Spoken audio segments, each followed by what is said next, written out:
Sometimes a stray comment or an observation tells you how much a country has changed in the last few years.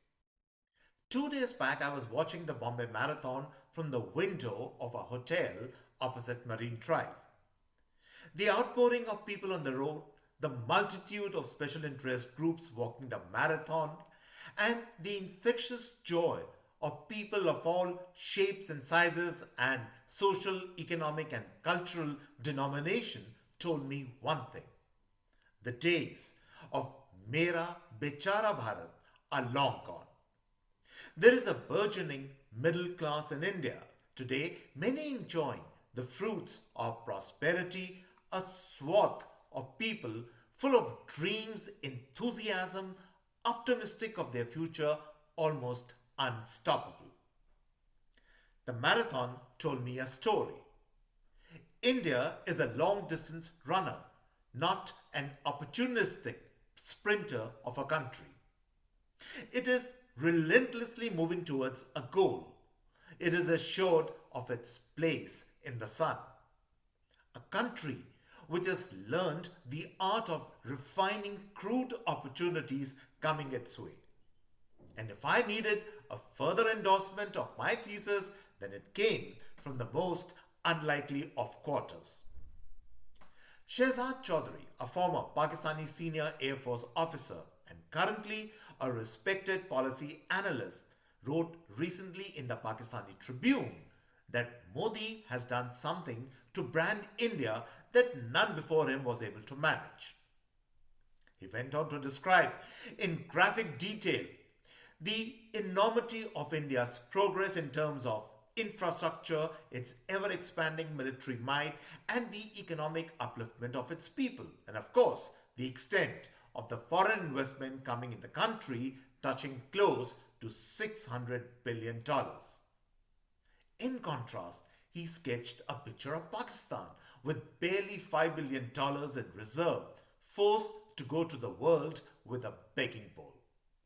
He concluded his article by saying that Pakistan could never again catch up with India, and its only option left with it was to make peace with India and hope for some stability to come to Pakistan.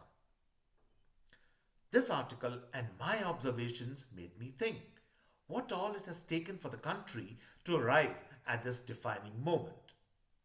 In this episode, I will tell you about the focus on those key areas which catapulted India in the big boys club of the world. But first, let me extend a warm welcome to all viewers of the CAA show. CAA, as all of you know, is Conversations and Analysis, and my name is Juggi Bhasin. To watch this video podcast, press the big red subscriber button on your screen, and subscription is, of course, completely free.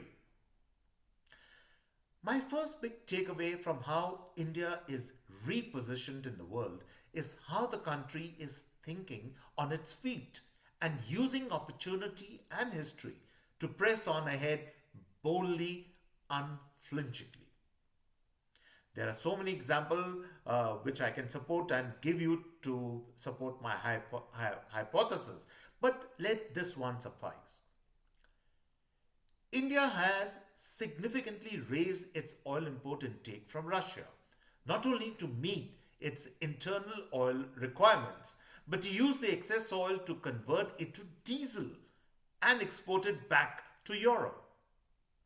The beauty and the boldness of this strategy is unbelievable. The oil sanctions regime is now in place and Europe desperately needs diesel.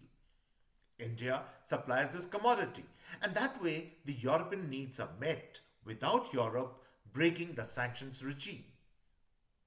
India not only gets cheap discounted oil from Russia, but it gets to export its converted version for a profit. No one except some bozos in the international media are complaining of this arrangement. Everyone benefits by this arrangement. The striking point of this arrangement is that the US, Europe, and Russia are also kosher with this agreement. And that is the point I wish to emphasize. In a deeply fractured world, how come no one yet has thought to sanction India for its brilliant opportunism? The short answer to this query is that it can't. India now is too big, too vital in the world sweepstakes to be talked down upon or scolded like an errant child. A transformative India is also making news for its unique brand of welfare economic upliftment, which has pulled out millions from dire poverty without creating a king size hole in the economic pocket. The middle class is surging and growing like never before, all aspiring to sit on the high table. This welfareism is combined with enabling policies that make Indian corporates compete and shine amidst the best in the world. To give an example, India for decades and decades it has been an arms importer, but now it is exporting military hardware, including fighter planes, to many countries in the world. But the real story that goes unreported is how India converted the horrors of the worldwide COVID pandemic to create unique economic and medical opportunities for itself. Today, when the world can see how the fake superpower aspirant, that is China, is struggling with COVID, the contrast is there for everyone to see how India handled the COVID pandemic brilliantly, if I may say so, and how miserably China has failed when its turn came. The role of Indian pharma and its medical fraternity is now acknowledged as being the best of the best in the world. And if you think that what I say is rhetoric, then see, for instance, the near collapse of the NHS in England and also the collapse of its medical infrastructure and patient care. The liberal argument that India's real strength is its so-called age-old liberal secular soft power, to use an impolite expression, is simply hogwash. The world only respects tangibles, and be it our tech software industry, our pharma, our agricultural exports, and rapidly expanding middle class outreach. This is what really matters, and not some woolly-eyed liberalism. The way we stood up to China in the mountains, combined with China's arrogant mishandling of the COVID pandemic, has given the world something to think about. It has given them a direction and a sense of resolve to isolate China, sever supply chains in that country, and relocate them to other parts of the world, including India. In short, we are marching to our own drumbeat, a drumbeat which is bold but not arrogant and certainly pragmatic. And finally, to answer Indian critics of the social transformative changes taking place in the country, let it be said that we are certainly not a Hindu country.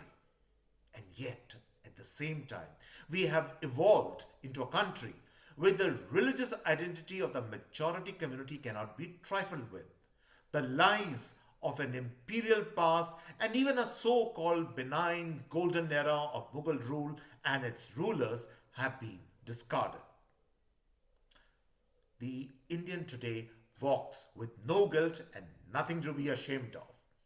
This pride in oneself and the country is the trigger for a transformative India that does not care to look back on its infirmities, but rather walks ahead, confident of a better future.